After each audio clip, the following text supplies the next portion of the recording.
Hi all, ഞാൻ doctor Linda. ഇന്ന് ഞാൻ നിങ്ങളുടെ മുന്നിൽ ഷെയർ ചെയ്യാൻ പോകുന്നത് റൂട്ട് കനാലിനെ കുറിച്ചാണ്. ആദ്യമായി എന്താണ് റൂട്ട് കനാൽ എന്ന് നമുക്ക് ആദ്യമായി. റൂട്ട് കനാൽ എന്ന് വെച്ചാൽ ഒന്നുമില്ല, ഒരു ഡെന്റൽ പ്രൊസീജിയറാണ്. അത് പല്ലിൻ്റെ ഉള്ളിലെ പൾപ്പ് അഥവാ വേര്, ഇൻഫെക്റ്റഡ് ആയ വേരുകൾ എടുത്തു കളഞ്ഞ് അതിനുള്ളിൽ മരുന്ന് വെച്ച് സീൽ ചെയ്ത് മുകളിൽ ഒരു ക്യാപ്പ് ഇടുന്ന പ്രൊസീജിയറാണ് റൂട്ട് കനാൽ. റൂട്ട് കനാൽ ചെയ്യാനുള്ള ചില കാരണങ്ങളുണ്ട്. അതിലൊന്നാമതാണ് പെയിൻ. എക്സ്ട്രീംലി പെയിൻഫുൾ ആയിരിക്കും. പെയിൻഫുൾ ഉള്ള കേസിലാണ് റൂട്ട് കനാൽ നമ്മൾ ചെയ്യുന്നത്. സെക്കൻഡാണ് ടൂത്ത് സെൻസിറ്റിവിറ്റി. പല്ല് സെൻസിറ്റീവ് ആവുന്ന കേസിൽ.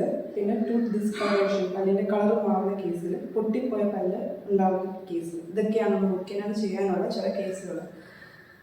ഇനി റൂട്ട് കനാൽ ചെയ്യുന്ന രീതി എന്ന് വെച്ചാൽ പല്ലിൻ്റെ ഉള്ളിൽ ആദ്യം മരപ്പിച്ച് കഴിഞ്ഞ് പല്ലിൻ്റെ ഉള്ളിൽ വേരെടുത്ത് കളഞ്ഞ് അതിനുള്ളിൽ ഒരു മെഡിക്കേഷൻ വെച്ച് അതിനുള്ളിൽ രണ്ട് വശങ്ങളിലായിട്ട് വേരിൻ്റെ രണ്ട് വശങ്ങളിൽ സീൽ ചെയ്ത് അതിന് മുകളിലായിട്ട് ക്യാപ്പ് ഇട്ട് അതിനെ സേവ് ചെയ്ത് പല്ല് പറിക്കാതെ സേവ് ചെയ്യുന്ന പ്രൊസീജിയറാണ് റൂട്ട് കനാൽ.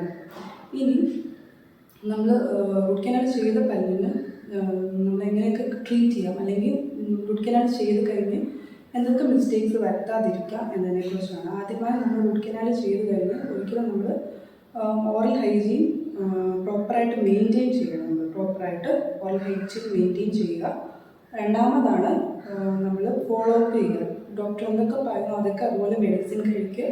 അതുപോലെ തന്നെ എന്തൊക്കെയാണ് പറയുന്നത് അതൊക്കെ ഫോളോ അപ്പ് ചെയ്യുക. പ്രോപ്പർ റെഗുലർ ഓറൽ ഹൈജീൻ, കട്ടിയുള്ള ആഹാരങ്ങൾ കഴിച്ച് നോർമലി പഴയ ഹാബിറ്റ്സിലോട്ട് പോകാതിരിക്കുക. കുറച്ച് ഓറൽ ഹൈജീനൊക്കെ മെയിൻറ്റെയിൻ ചെയ്യുക.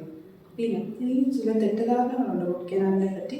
Root canal procedure extremely painful ആണ് എന്നൊരു തെറ്റിദ്ധാരണ തെറ്റാണ്. റൂട്ട് കനാലിൽ നമ്മൾ അനസ്തേഷ്യ തന്നിട്ട് പ്രോപ്പർ മെഡിക്കേഷൻ തന്നുകൊണ്ട് ഒരു പെയിനും ഇല്ലാതെ തന്നെ റൂട്ട് കനാൽ ചെയ്യാം. പിന്നെ റൂട്ട് കനാൽ ചെയ്ത് നമ്മൾ എക്സ്ട്രാക്ഷനാണ് നല്ലത്, റൂട്ട് കനാൽ ചെയ്തിട്ട് കാര്യമില്ല, അങ്ങനത്തെ ഒരു ചെറിയ തെറ്റിദ്ധാരണ തെറ്റാണ്. എക്സ്ട്രാക്ഷനേക്കാൾ എന്തുകൊണ്ടും ഏറ്റവും നല്ലൊരു ട്രീറ്റ്മെൻറ്റാണ് റൂട്ട് കനാൽ. കാരണം എക്സ്പെൻസീവിനെ മറ്റേത് വെച്ച് നോക്കുമ്പോൾ ഇത് എക്സ്പെൻസീവ് അധികം ഇല്ലതാണ്.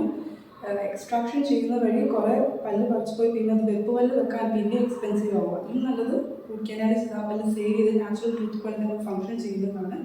പിന്നെ റൂട്ട് കനാൽ ചെയ്തുകൊണ്ട് ഒത്തിരി വിസിറ്റ് ഡോക്ടറെ കാണാൻ വേണം, അത് തെറ്റാണ്. ഒരു ഫസ്റ്റ് സെക്കൻഡ് സ്റ്റെപ്പിൽ തന്നെ റൂട്ട് കനാൽ നമുക്ക് കംപ്ലീറ്റ് ചെയ്യാവുന്നതാണ്. പിന്നെ നമ്മൾ റൂട്ട് കനാൽ ചെയ്തുകൊണ്ട് വേറെ അസ്വസ്ഥതകൾ വരും, പനി വരും, അസ്വസ്ഥതകൾ, അതൊക്കെ തെറ്റാണ്. റൂട്ട് കനാൽ കൊണ്ട് യാതൊരു അസ്വസ്ഥതകളും വരുന്നില്ല.